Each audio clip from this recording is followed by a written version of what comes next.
When you're working on a photo in Photoshop, have you ever wondered where to start and what to do next? Then you're in the right place. In this short series of Adobe tutorials, we'll walk you through a no-frills, basic photo editing workflow that you can use to make your own photos look their best, even if you're new to Photoshop. It's often a good idea to start your workflow by cropping your photo to get it framed up just the way you want it before making a lot of adjustments. To crop or straighten a photo, select the Crop tool here in the Tools panel. That creates this crop boundary around the entire image. Before you adjust the crop boundary, I suggest you go up to the Options bar and uncheck Delete Cropped Pixels. That way, anything that gets cropped away won't be deleted permanently, so you can change your mind about it after the crop. Now press the Shift key on your keyboard and drag from any of the corners inward. When you hold the Shift key like that, the crop boundary changes, but it maintains the same aspect ratio of width to height as the original photo, which is a good idea if you want the crop to be the same shape as a typical photograph. If you prefer, you can drag any of the edges independently. So that sets the crop boundary. Next, you'll position the photo inside that boundary by clicking inside the boundary and dragging. Now, unless you shoot with a tripod, your photo may need some straightening. One way to fix that is to look for something you think should be straight, like the horizon in this photo. And then move your cursor just outside any of the corners of the crop boundary until it changes to a curved double-pointed arrow. Then drag to rotate the image inside the crop boundary. And you can use this grid that appears as a guide to help you get things straightened up. To finish up your cropping and straightening, go up to the Options bar and click the check mark, or you can just press Enter or Return on your keyboard. Now let's say that you save the image and you close it and you come back tomorrow. Even then, you could change this crop at any time because you had unchecked Delete Cropped Pixels. Often that's all you'll need to do to crop and straighten a photo, but there are a few other cropping options you may find helpful. Let's switch to another photo to explore those. Another way to straighten a photo is to use the Automatic Straighten option here in the Options bar for the Crop tool. I'm going to select that icon and then come into the image, and I'll click and drag along part of this horizon line to straighten the horizon. And that rotates the photo for me automatically inside the crop boundary. Notice that rotating the photo created some transparent pixels around some of the edges, represented by this checkerboard pattern. If I want to include more in the photo, I can drag any of the edges to include the checkerboard area, and then go up to the Options bar and check Content Aware. And that will cause Photoshop to automatically create content to match the rest of my image. It's really magical. Let's click the check mark and see how it does. One more thing you may find helpful is the ratio menu here on the left side of the Options bar. If you have a particular aspect ratio to which you want to crop, for example, square or maybe 8:10, then you can select that here, and then you can change the crop boundary to make it surround just the area that you want to include, but it will always stay in that same aspect ratio.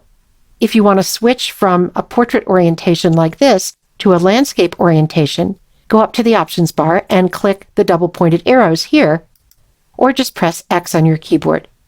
And then you can reposition the photo inside the crop boundary as you like it. So that will often be the first step in your photo editing workflow, cropping and straightening your photo to frame it just the way you want it before you go on to make more adjustments. Sometimes a photo will have an unnatural-looking overall color called a color cast, which comes from the lighting under which you shoot the photo. For example, if you take a photo under fluorescent lights in an office, it may look too green overall. Or if you have a camera or a phone that shoots underwater, you may get a photo that looks too blue. Now, sometimes you might like that effect, but when the subject is something like food, it can look unappealing. So let me show you a quick method to neutralize a color cast that you don't want. Go to the Layers panel, and if your Layers panel isn't open, go up to the Windows menu at the top of the screen and choose Layers. At the bottom of the Layers panel, click the Add Adjustment Layer icon and choose Levels from the pop-up menu. That adds a Levels adjustment layer above the layer that was selected. Now, it's a good idea to get in the habit of making adjustments with adjustment layers rather than directly to a photo, because adjustment layers give you the flexibility to refine an adjustment later. When you added the Levels adjustment layer, the Properties panel probably popped out, and it contains controls for the Levels adjustment layer that we just added. Now, here's the quick color correction trick. In the Properties panel, go to the eyedroppers and click on the middle eyedropper, which is the gray eyedropper. Then move into the image and click on something that you think should be neutral gray. This will neutralize the color on which you click and shift all the other colors in the scene around that neutralized color. In this case, it shifts the overall color away from blue and toward a warmer yellow-orange, which I think makes the food look more natural. If you don't get a look that you like the first time you click, try clicking in other spots, and you'll get a slightly different color every time because the result depends on the color on which you click. This method works best when there's a gray object in the scene, but if there isn't, try clicking on something that should be black or white. If you think the change is too strong, you can always go back to the Layers panel, and with the Levels adjustment layer selected, go to the Opacity slider and drag to the left to lower the opacity of that adjustment. Now, this isn't the only color correction method in Photoshop. A Photoshop Pro would probably use a more precise and complex method using something like color curves. But this is a quick method that will often help reduce an unwanted color cast so that your photos look more like the scene you remember shooting. Many photographs can be improved by increasing contrast and fine-tuning brightness, and Levels gives you one way to do that in Photoshop. Here's an example of a photo that has a pretty common problem. It looks dull or lacking in contrast. In other words, there isn't much difference between the lightest tones and the darkest tones in the photo. And it's slightly lacking in overall brightness too. To fix both problems, let's apply a Levels adjustment layer. Start by going to the Layers panel and making sure that the layer that contains the photo is selected. Then, create a Levels adjustment layer by going to the bottom of the Layers panel and clicking this New Adjustment Layer icon and choosing Levels from the pop-up menu. That creates a Levels adjustment layer just above the photo layer. With your Levels adjustment layer highlighted in the Layers panel, take a look at the Properties panel that popped open. If you don't see your Properties panel, then go up to the Window menu at the top of the screen and choose Properties. Take a look at this chart in the Properties panel. It's called a histogram, which is a grayscale illustration of all the possible tonal values in an image. The far left of this scale is for pure black tones, and the far right is for pure white tones, and the area in between is for a range of gray tones. This white hill illustrates where the actual tones in this photo fall on the scale. The hill is really made up of vertical bars that are packed tightly together, with each bar representing a particular tonal value in the photo. So in this photo, we see no bars on the right, which means there are no bright white tones in the image. And we see no bars on the left, which means there are no dark black tones either. And the tallest bars are packed pretty tightly together toward the middle of the scale, which means there's a narrow range of mostly middle gray tones in the image, which is why the photo looks so flat or lacking in contrast. Ideally, we'd like there to be a wider range of tonal values across this tonal scale, including some pure whites and some dark blacks. The good news is that we can get that result by moving the black slider and the white slider here underneath the histogram.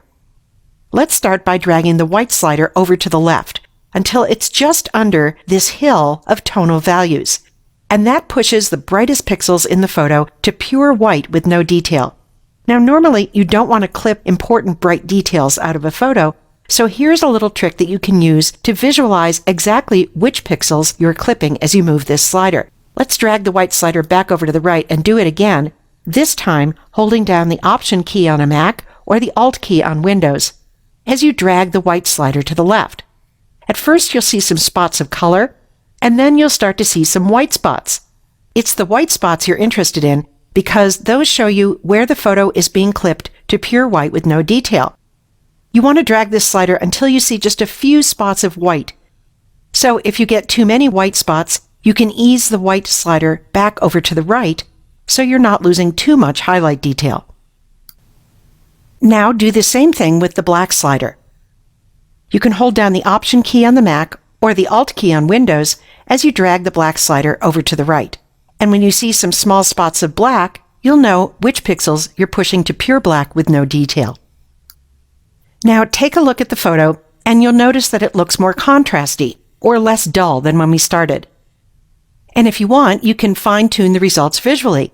So I'd like a little less contrast, so I'm going to back the black slider off to the left a bit. And I don't want to clip as many white areas, so I'm going to drag the white slider back to the right a bit. The photo looks better, but it's still a little dark for my taste. To fix the overall brightness of the photo, you can drag the gray slider here under the histogram. I want this photo to be a little lighter than where it started, so I'm going to take it to the left to just about there. I'm going to click the eye icon at the bottom of the Properties panel to compare this final after view with the before view. And back to the after view again. To finish up, save the photo in a format that retains layers, like the PSD or TIFF format. That's how to use levels to enhance a dull photo by improving both its contrast and its brightness.